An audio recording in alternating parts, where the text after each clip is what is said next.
Pittsburgh Steelers fans, we are back with the Stat Geek Q&A. This is Behind the Steel Curtain Deputy Editor Dave Schofield coming in with, as always, my family time for the week with Big Bro Rich. You doing great, old man? I'm sorry, I'm still busting on you about the birthday. I can't help it. That's all right. And now, for those of you, everybody out there is listening, just understand Dave's birthday is coming up. We were only born 13 days apart. Mm-hmm. 13 and 4 years. Well, yeah. So. Well, no. Actually, we were born 3 years, 352 days apart. There you go. I wasn't thinking that through. I was trying to make sure you're set up. And here we are. Be a true stat geek. Get it right. I should get the stats right. Leaving our guest hanging, and those who were saying, if you didn't join us for the last show, saying, all right, who's that other guy on the screen? We have Behind the Steel Curtain writer Jeffrey Benedict joining us, that we can talk about his contributions to the website. We spent a lot of time last show breaking down the Steelers and how they defended tight ends last year and the plan for that, and throw in running backs with that as well. Those non-traditional receivers, if you want to say that sometimes are a thorn in the side of the Steelers and sometimes are not. There's a couple things. I didn't throw everything out there news-wise to start the last show. Wanted to bring in Jeffrey and talk about it. But before we get going too much, let's see, several different things. We have, from what I understand, it was our first former Steeler who has tested positive for the COVID-19 virus. That former quarterback, I'm not even going to say his name right, is the problem. I because it's before my time, but it's Terry. He was a backup to Bradshaw. Played some. Right. Yeah, I know you're talking. Is it Hanratty? Yeah, whatever. I can't say it right. So I try to look at the spelling and try to help me out, but I butcher names as bad as Lance Williams. But our thoughts and prayers are out for him and his family. I'm actually surprised you don't butcher Lance Williams. Oh, Lance Williams, that's an easy name to say. So, oh, you mean literally butcher it? Yeah. So that's what we had. We had some other news. People talked about it a little bit in the live chat before. The report came out today that if there's a training camp for the NFL, I'm an optimistic guy. I'm pushing forward with everything in life until we hit a point that we can't. I'm still holding out hope for my summer vacation. I'm still holding out hope for other things that I have on my calendar. But I also understand we're going to have to adjust. I'm purely holding out hope that training camp is going to start on time and that we're going to be able to move forward with the season. I know I'm not being naive. I'm just being hopeful. And then I'm like, when we find out we can't, that's when we adjust. But we did find out that if there's a training camp, it looks at if the report's true, the Pittsburgh Steelers will not be featured on Hard Knocks this year, that they're going with the two teams from Los Angeles, which is very interesting because neither one of them technically qualified, because you have to be removed from there are 2 straight years and not in the playoffs and not a new head coach is what is the requirements for them to be, well, I guess you could say forced to do it. So if they didn't qualify, that means they had to agree to it, either volunteer or just flat up agree to it. I think that's great. A lot of people said it would definitely be the Steelers. I said it. I put my money on that it would not be the Steelers once it was 100% definitive they were playing in the Hall of Fame game. Yep, I agree. Because there's teams that don't want to play 5 preseason games and teams that don't want to be on Hard Knocks. And what do we not want to do, Rich? Have to do both. Definitely don't want to do both. Yeah, I mean, could you imagine them having to do with that? So that's some of the Steelers news that we have. We didn't really cover that any with the last show, but what someone just asked, what exactly is Hard Knocks? I have never seen an episode. Have you ever seen it, Rich? I think I watched one episode a couple years ago. I don't even remember which team they were with when I was watching. I thought it was awful. I thought it was terrible. Yeah, really. Jeffrey, how about you? Have you I only watched highlights of Todd Haley on the Browns. Yeah, it's a show that's on HBO, which I don't subscribe to. Although apparently you can see most of them on YouTube if you really look them up. That chronicles a team through training camp and all that stuff with the Steelers and everything else going on. You don't want that kind of distraction. But they aren't going to have to do it. I mean, unless this came from Adam Schefter. So pretty much when he puts stuff out there, his reputation is on the line. That generally isn't something that then they go back on. So it's interesting that to me that's another bullet that they dodged. I think the Steelers never. I mean, I don't think there's no qualms about it. They don't want to do that. So as soon as the Steelers definitely were going to the Hall of Fame game, I even put an article. I said, Art Rooney II now has the out to say to the NFL, no to Hard Knocks. You've never made anyone have to do both. So you shouldn't, that is too much to ask of us. This would be ridiculous.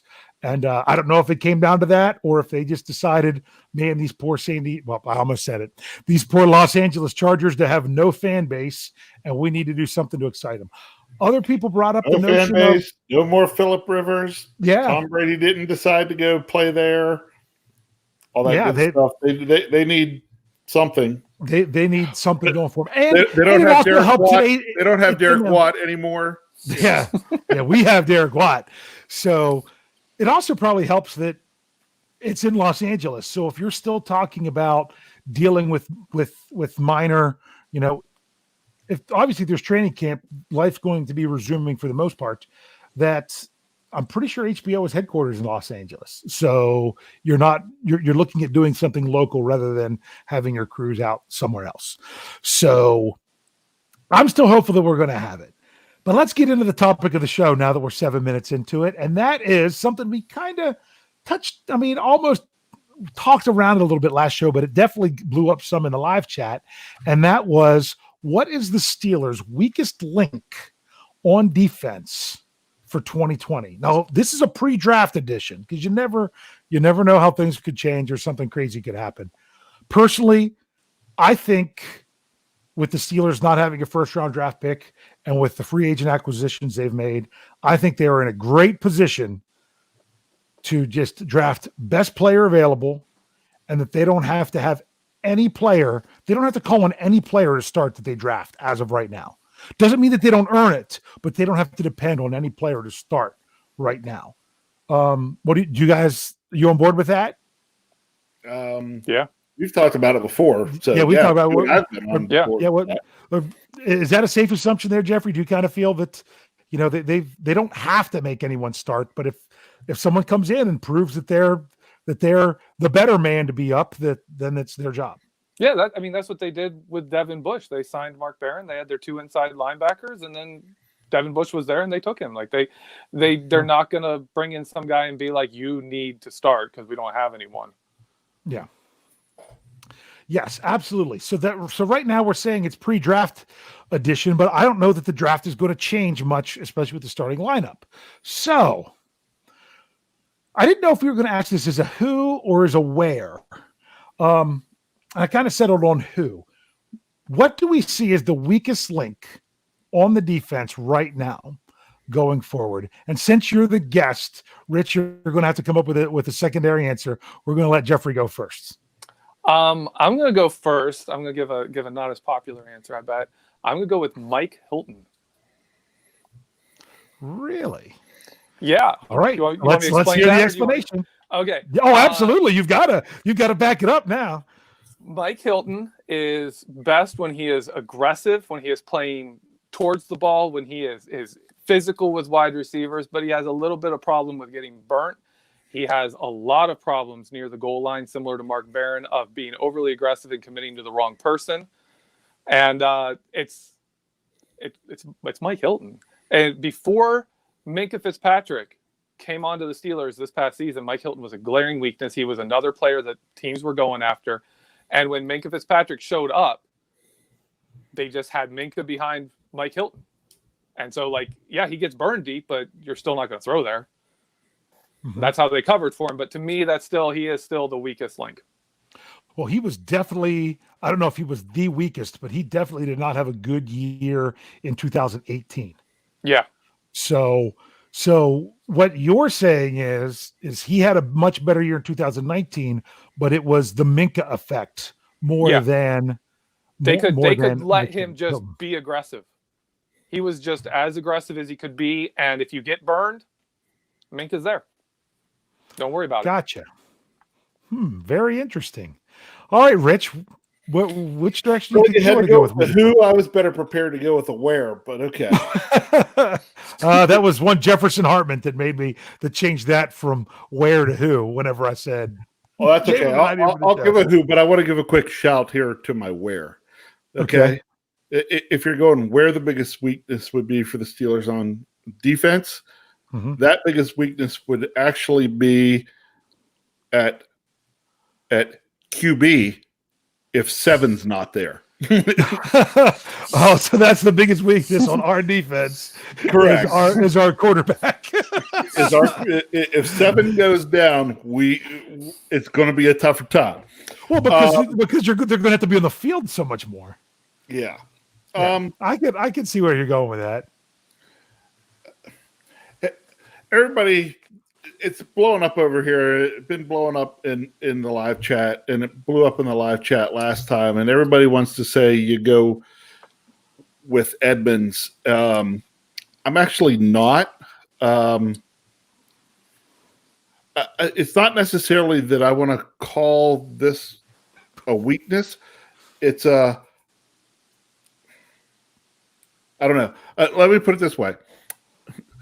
There you go. Sean Manahan put it in there, and I actually thought about saying that too. I was going to say, I thought about saying that too. We'll bring it up. For those of you who don't realize what he did, Sean used the super chat feature, which is where you could type in your response, type in a comment or a question, and then you hit the little dollar sign, donate any amount you want to the show. Sean gave us $2 in the tip jar, and he said the weakest link is Keith Butler on the defense, which I can understand the reasoning behind that. Do you want to expound on that, Rich? Just does he scheme the defense to the talent that he has, or is he trying to fit the square peg in the round hole? That's the questions that that I always have for Keith Butler. But if you're actually, it's not so much that I want to say this person's the weakest link, but to me, this is the person I feel I still have a lot of questions about right now. And the person I still have a lot of questions about right now is Devin Bush. Okay. All right. We talked about it some last game, his abilities to cover.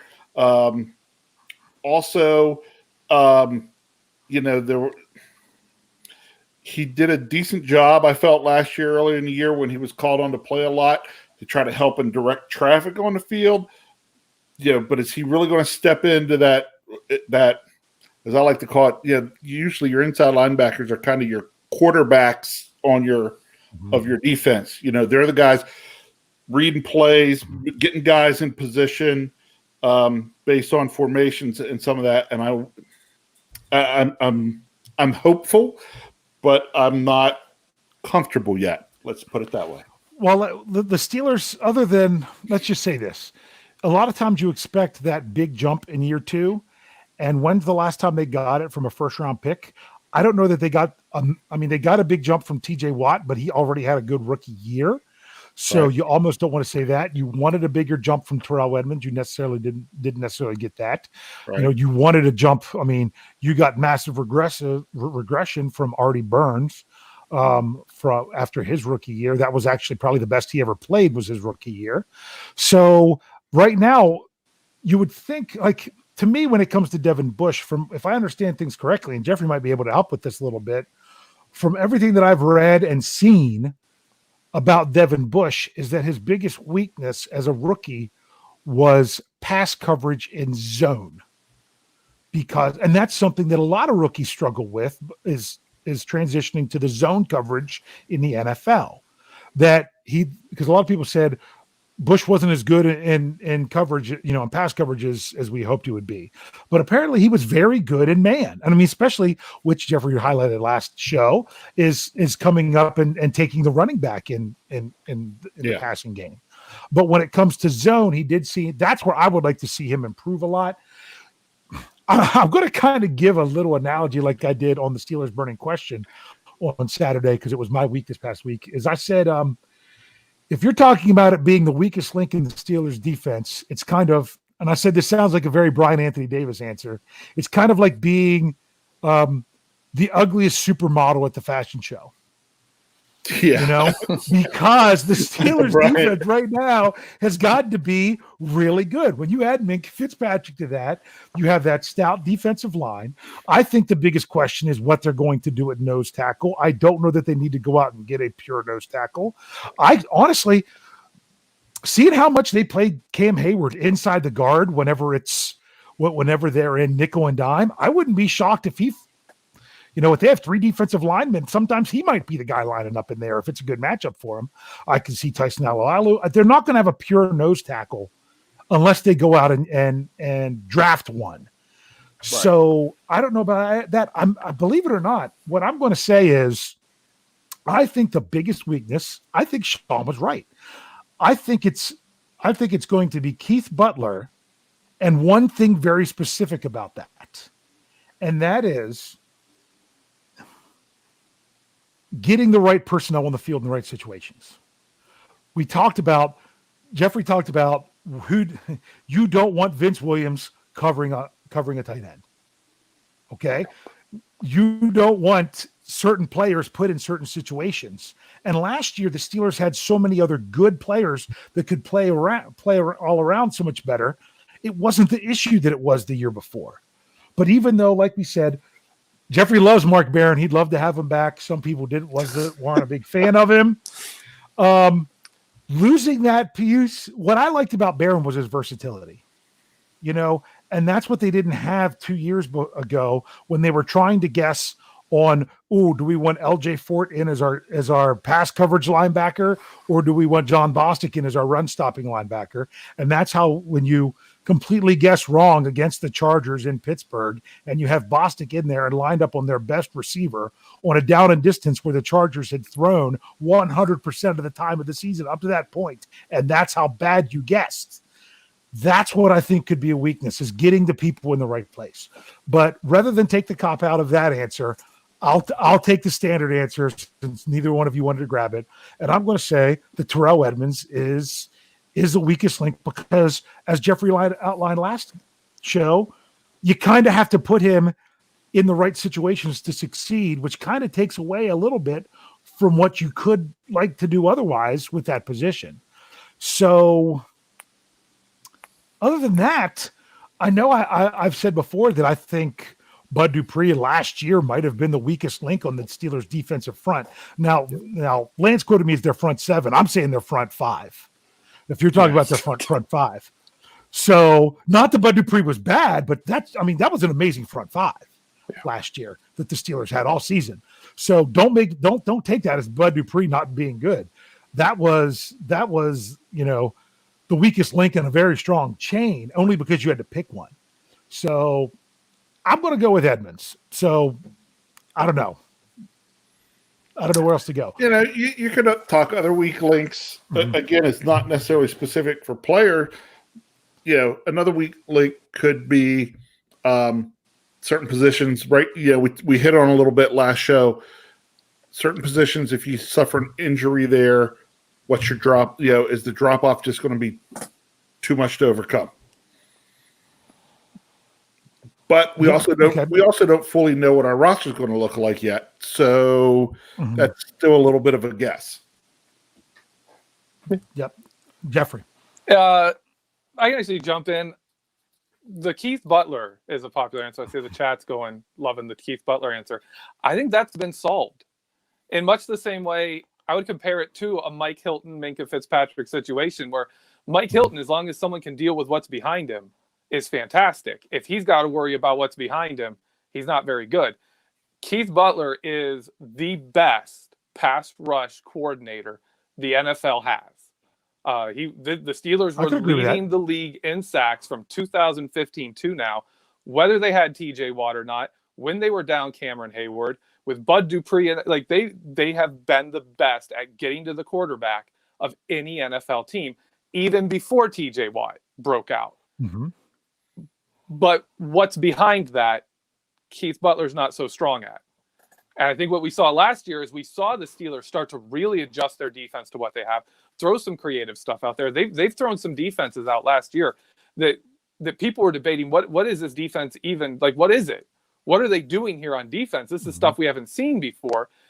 And I don't think that's Keith Butler. I think that's Terrell Austin. I think what the Steelers saw was, we don't have, a defensive coordinator who's good at putting the defensive backs in the right situation of dealing with coverage, but he's the best pass rush guy in the league. And if you're attacking the quarterback, you're winning. Like that's going to be a big boost to your defense. You can cover a lot with a good pass rush. So they brought in a guy specifically who at the Bengals had their secondary and their coverage going well, but couldn't get a pass rush together to save his life. And they just put him together and were like, here, guys, work together. And by the end of the season, they really seemed to have it figured out. Earlier in the year, not so much, but later in the season, they were really putting it together. That's a fantastic point that maybe asking one person to, you coordinate it, but delegating things out better to where it's not all falling on one person, to have other people whose strengths cover your weaknesses, even in the coaching staff, goes right along with what they're doing with the players, with like what you said with Minkah Fitzpatrick being able to cover that over the top for Mike Hilton. Do you think the Steelers are even possibly doing that on offense? And that's because, a lot of people, especially if you're on the message boards behind the steel curtain, they think that Matt Canada is the fix to everything. Do you think that he's part of something that's going to help maybe cover a weakness where Randy Fichtner was just having to do too much? Because if you really look at his other coaches last year, he had, they lost their wide receivers coach. They had a good tight end coach, but they weren't using the tight end. They had a new offensive line coach and a new running back coach. Are they trying to cover a weakness there? Oh, actually, I really believe that's what they're trying to do. Yeah. And I hope, both fingers crossed, that that's what happens, as Matt Canada does for Randy Fichtner, what Terrell Austin did for our defense last year was Keith Butler. Mm-hmm. Rich, before I have you say that, I was going to get your thoughts on that too, but I wanted to bring this up before I lost it. One comment, which I haven't really been looking at the live chat yet, but we will turn to that here after a bit. And this is from George Rice. He says, when you got to split hairs to find a weak link, then you're in great shape. And we definitely are. I can agree with that. I think our defense is in really good shape for this year. So, Rich, you have any thoughts on the whole things with the coaches and covering their other, bringing in new coaches to maybe cover something where someone else is weak? We've actually kind of alluded to that here and there in a few shows, that it's all about, we had those times where we were talking about player strengths and weaknesses, and we kind of got talking, coaches kind of have those too. And maybe we need to spend more time looking at that coaching staff, say, hey, what's this guy strong at? Where does he need some help? Let's get somebody in there that can help along those lines. I'm real interested to see where things go with Matt Canada on board now. Yeah. I think kind of you kind of wonder, people still didn't know last year how much Terrell Austin was, what kind of difference he was making with the defense. All we know is the defense got better. So I'm kind of hoping the same kind of deal happens with the Steelers offense this year. But a lot of that people are probably going to put on Ben Roethlisberger and his help. I'm going to open it up now to the live chat. If anyone has any questions or anything in particular, I am now paying attention. You can use the super fat chat. Super fat. That's you can't talk tonight. You've been messing up. I'm trying to talk too fast. From their intro of the first show. You have not been able to get it out. Yep. Yeah, that's Jeffrey's got me flustered. But you can use the super chat feature if you wish. You could type in your comment or your question, donate any amount you want to the show. Don't feel like you need to do it. It's not, if you want it to definitely be brought up, I'll get to it. Otherwise, I don't know. It's just gonna see what catches my eye. And but the biggest thing you can do for us, like we say always, is like the show. So if you have anything specifically, or since we have some different perspective. Oh, hey, well, what do you know? There's Jeffrey actually entering in the live chat. Well, can I actually talk about that one? Because that was a response to somebody. Yeah. Someone asked about Ike Hilliard as a wide receivers coach. I think that could be really big, especially considering the situation in our wide receiver room right now, where we've kind of had this consistent process from Hines Ward passing the mantle to Antonio Brown. And then that mantle never really got past to Juju Smith-Schuster. He's still young. Where you saw and Hines Ward's work ethic. You saw when Antonio Brown took over, he talked about, Hines Ward taught me this stuff and Hines Ward taught me that stuff. Little tips, and Juju Smith-Schuster talked about that with Antonio Brown. But Juju was young. Last year he was a young leader and he lost his wide receiver coach. And I think you saw a situation where we didn't really have leadership in that room. Yeah. Simply because Juju wasn't ready to take that over. I think partly because he just lost, someone that he really respected. And that's hard. You can't just step up and be a leader just because people need you to be. I think Ike Hilliard could be a big part of that because he is more of a technical wide receiver coach, teaching you the tricks and the tools and the tips as a receiver himself who had a long career. I think he could be a big help, especially for a guy like Deontay Johnson. But for all of them, I think he could be a big part of this too. Yeah, Rich, your thoughts on Hilliard? I liked Hilliard as a hire. Actually, kind of liked Hilliard as a player, and definitely agree with Jeffrey in terms of the things never got truly passed on from Mr. Third and Fifth.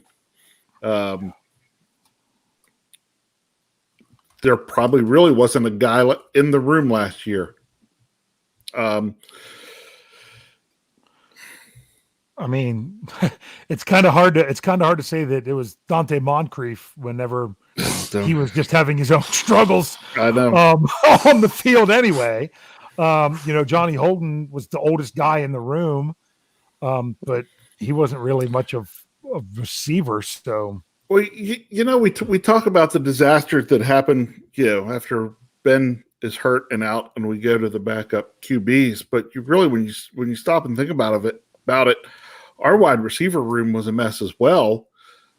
After no Antonio Brown, and then in the middle of camp, the coach passes away. It wasn't as pronounced, but I'm sure that was a real hot mess in there as well.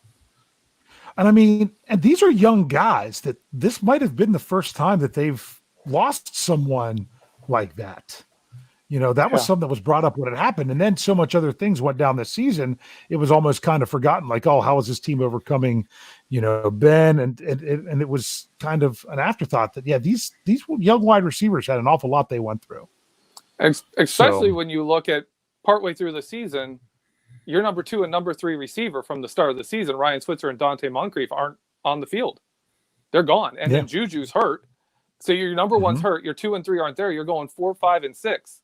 You're lining up. Tevin Jones is out there, and Deontay Johnson and James Washington are asked to be like, hey, you guys got to carry the load here. And except for a small streak of games where James Washington was dominant, they weren't really ready for that.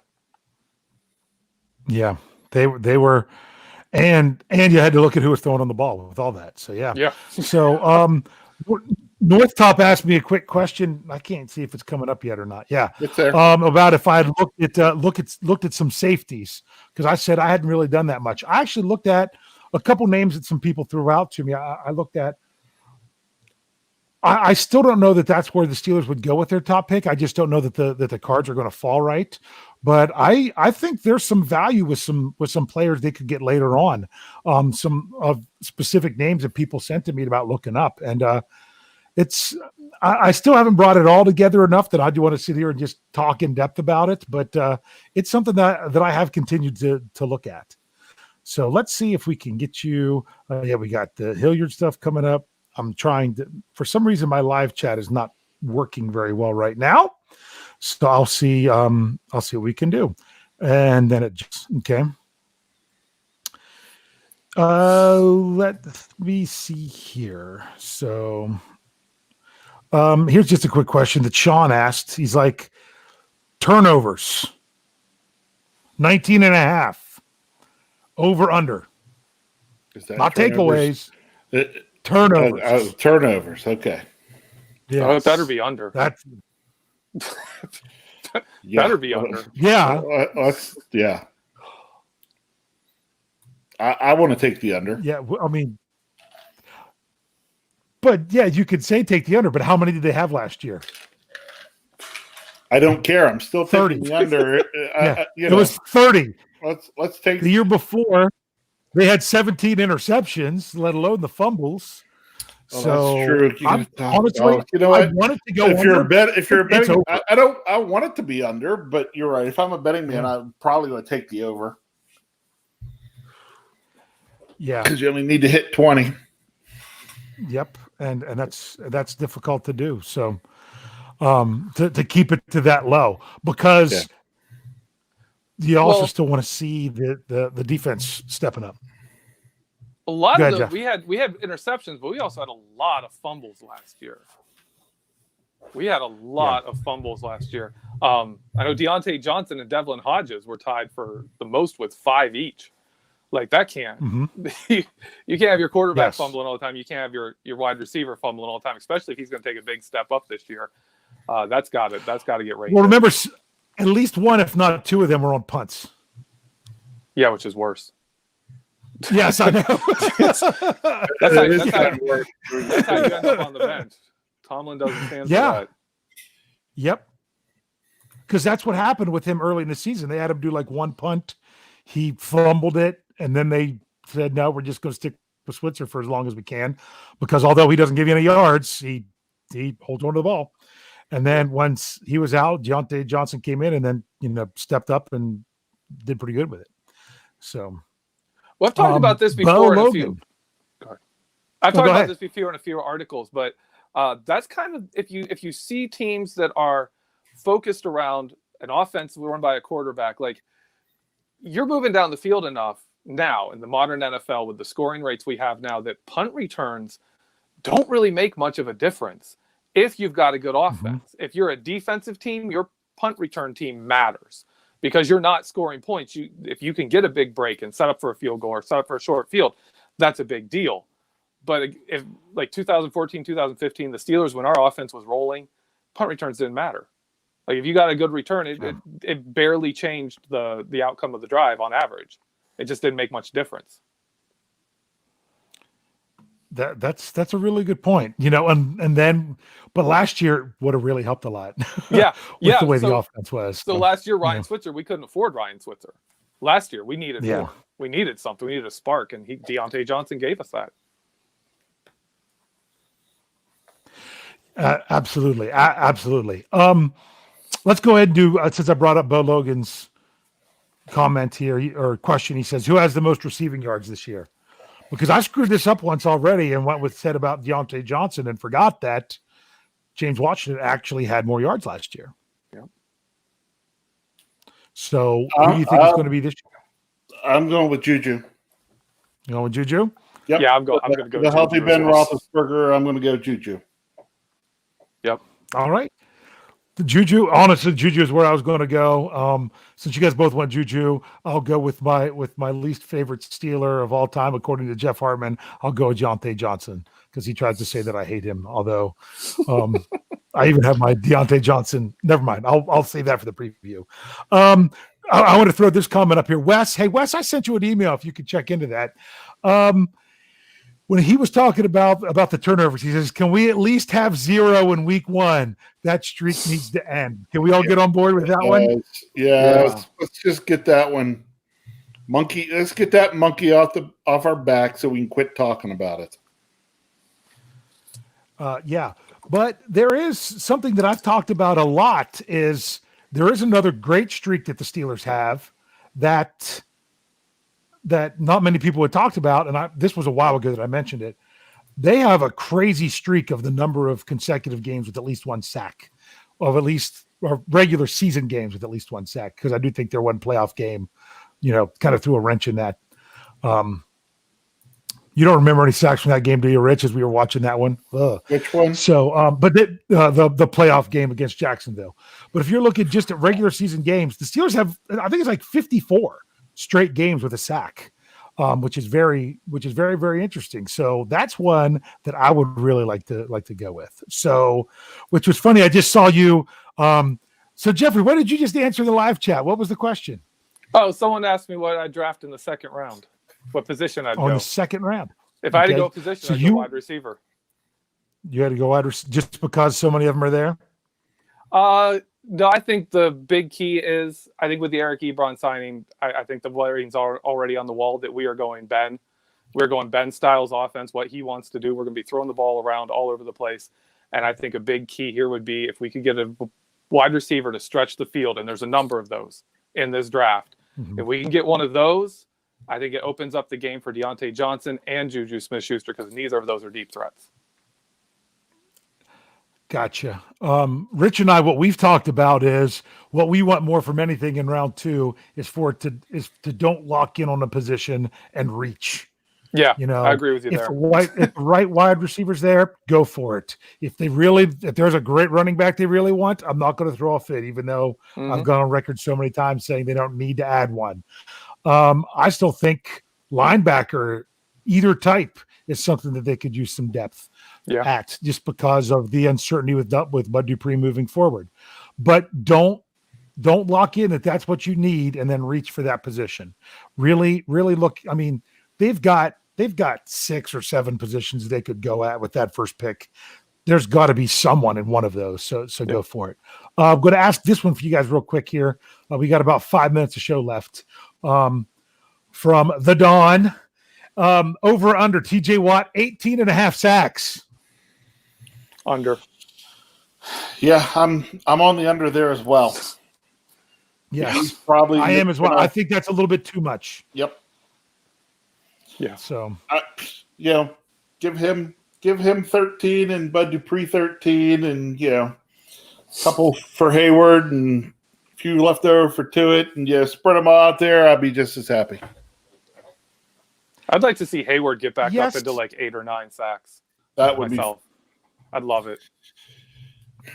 Yeah, he might get that. And honestly, I think the health of Cameron Hayward and Stephon Tuitt is going to directly affect how many sacks TJ Watt gets because of not being able to block everybody. More so even the outside linebacker on the other side, even with Bud Dupree, just because of what it is. And then Sean kind of follows that up. We got 49.5 if we play a full 16 games. Are we over or under? 49.5 sacks on the season. Over. Yeah. Over. So you think they're going to keep going with they had never hit 3 years in a row of 50 and they just did it. So let's see if they can keep it rolling. Rich? Well, their only time under 50 under our current Keith Butler was the year Bud Dupree was out for a bunch of the season and James Harrison dropped off. His pass rush really fell apart. Yeah. That's their only year. And they were still, that didn't drag them down that far. They were still getting after the quarterback. Yeah. I really think, Dave, it's like we were saying with the last one. It's going to come down to health. If you keep Tuitt and Hayward healthy, I think, we're going to hit that 50 mark again. Yeah. I'm going to go out on a limb. If you get at least 14 games, I'm hoping 16, but if you get at least 14 games from those guys, I think they go 60. Really? I'm going to go out on a limb and go big. I'm going super big. I'm going to say 60 just because. Some other folks in the live chat were saying that as well. Do they really? I wouldn't bet on it. I'm just calling it now because I'm going to say that's my ambitious call. So Ezra Nehemiah had a question that so this has got probably more towards us, and maybe even Jeffrey could depending on which side he falls. He says, "Why draft defense when our offense is the weak link?" I can jump in on that one. Our Yeah. offense was the weak link because Ben Roethlisberger was hurt, especially at the end of the season. Even Mason Rudolph was hurt. Juju Smith-Schuster was good for 5 games, and after that, he did nothing because of injuries. And then Devlin Hodges and James Conner was hurt. Like, we have really good depth at running back. We have a deep wide receiver group. Where are you drafting a guy where they're really going to make an immediate impact? And I think that's true for both sides of the ball. Right. My answer on that isn't why draft defense when our offense is the weak link, or Now, I'm going right back to it. Get the best possible player when our pick is there. I don't care if it's the 2nd round, the 4th round, the 9th round. The 9th round. Because didn't I see a BTSC article today talking that they were asking to add that the Steelers were asking to add rounds? Well, I don't know that we have that one out yet. I think they might have that one for the morning. I saw it today. Yeah, because that was out there. No, that Kevin Colbert said, hey, with the problems that we're having, can we add 3 more rounds to the draft? I think they shot him down. But that was one thing out there. To me, I say why you draft defense is this. I still think the biggest need on offense is to start to replenish the offensive line. It doesn't mean that it has to be done with your top pick in the draft, but you've got to start getting younger at your depth of offensive line, so you have guys ready to step in. That's the number one need on offense, but I don't know that it has to be the thing that you take in the 2nd round. Correct. When you say that the offense is the weakest link, compared to last year, it was. And it doesn't mean that you're not going to draft more offensive players, but that still doesn't mean that that's what you have to go with your 2nd pick overall. Because my biggest concern right now is if UG3 is not going to be is not the guy to step up, they really don't have depth at the inside linebacker. Even if he is the guy, they still need more depth there, and they need quality depth. That could be a position that they need to take, or it could be, how the Steelers like their edge rushers. That's why you never count. They could have 3, 3 Pro Bowl edge rushers on the team, and I still wouldn't say count them out from drafting one with their top pick, because it's just what they do. So that's kind of the answer to that one, in my opinion. I do think when it's all said and done, and honestly, they need more depth at safety. I think the defense is stronger with your starters, but where you're struggling is depth on the defense.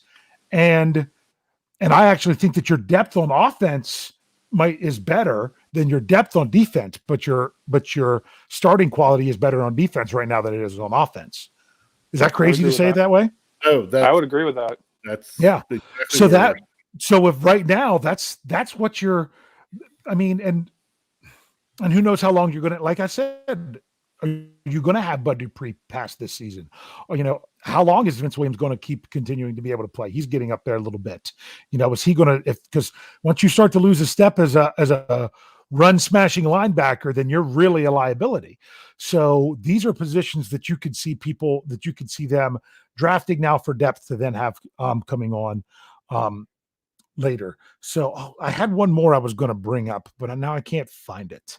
So I can't bring it up. I don't remember who said it. I'll give you credit if I run onto it again. But someone gave me an over/under of 7 touchdowns for Ebron. Ooh, that's interesting. What do you think? What do you think, Jeffrey? Or are you frozen?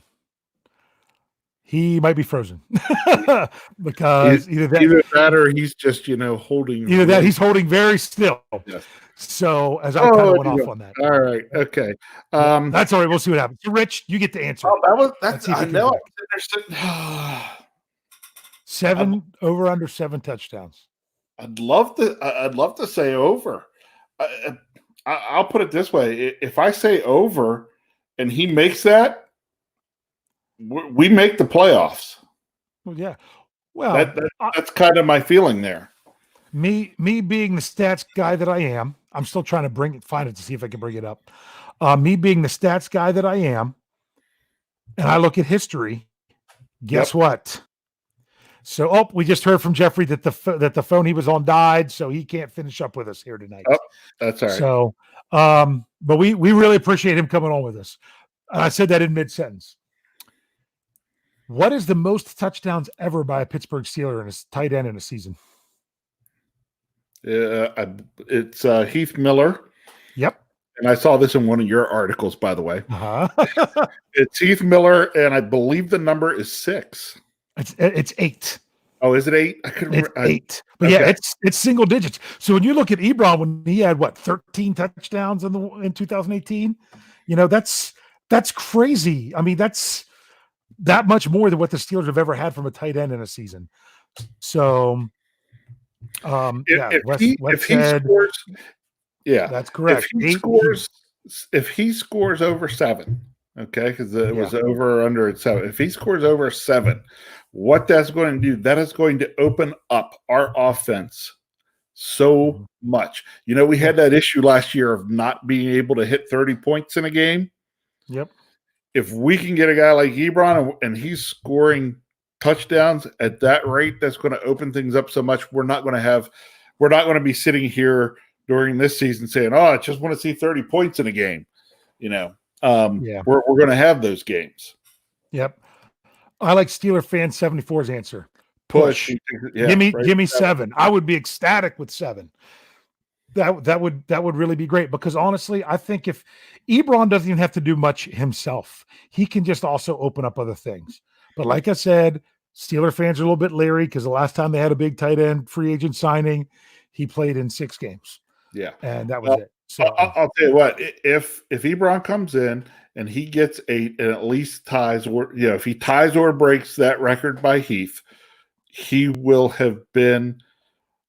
I'll look at him as then just an absolute free agent steal for us. Yeah. Yes.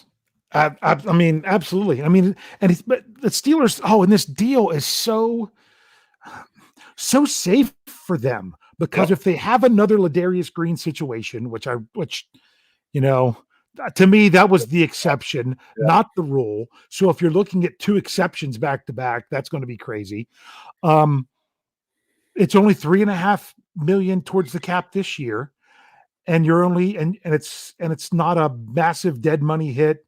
I think it's $2.5 million dead money hit next year, where then they would save $6 million.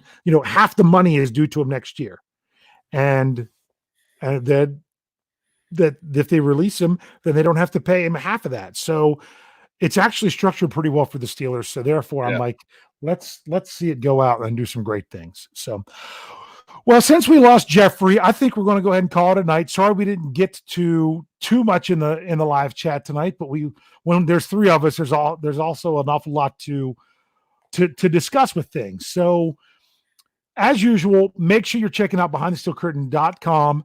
That's part of the reason we have Jeffrey on there. He's one of our writers. He has some great stuff that's on there. So you've now seen him. You've now seen Flip. You've now seen Kevin, also known as Cliff Harris is Still Punk, myself, all of them on these shows. Who knows? Maybe we got to get Rich writing an article for the website now. So with all that crazy spare time you have, right? But we do want to thank you all for joining in with us tonight. Thank you all in the live chat. Very great discussions going on. I want to say I'm sorry we didn't get to more questions in the live chat, because I was really trying to keep an eye on those tonight, and people were bringing it pretty good there tonight. Some nights we go to the live chat and we struggle to pull good stuff out of there, but they were bringing the questions tonight. So. Well, this is what we're going to do. Next week, I'll tell you right now, next week, we're going to go live chat for the whole second show. We're going to basically dedicate it to you all because of that. So that way we can focus on it even more. But thank you guys so much. Make sure you're subscribing to the channel so you can get your notifications when Jeff and Lance go tomorrow night, usually sometime around the 9:00 hour. On The Standard is the Standard, the flagship podcast, they like to call it. Then Thursday night, you got myself and Brian Anthony Davis and Jeff with the Steelers preview. Friday night, you got Lance's Yeah, I Said It, which could be anywhere from the afternoon to 11 o'clock at night on the East Coast, depending on on things going on with him. Then Saturday's burning question. I'm thinking it's Brian Anthony Davis, but I might be wrong. I took a shot. I might have missed. Then Sunday, you got Jeff and Lance back with the Homer and the Hater show, which, although it was pretty interesting this past week, they kind of switched roles a little bit. Jeff was a little bit more of the hater and Lance was a little bit more of the Homer. If you don't know what I'm talking about, make sure you go back and check out that podcast because that was pretty interesting. And then you've got Brian and Tony back on Monday, right around 5 p.m. for the Steelers Q&A with the new segment of Totally Tone Deaf, of Tony going off doing a little segment on his own, which was pretty interesting this past week. So that's what we got for you. The content's still going to keep coming.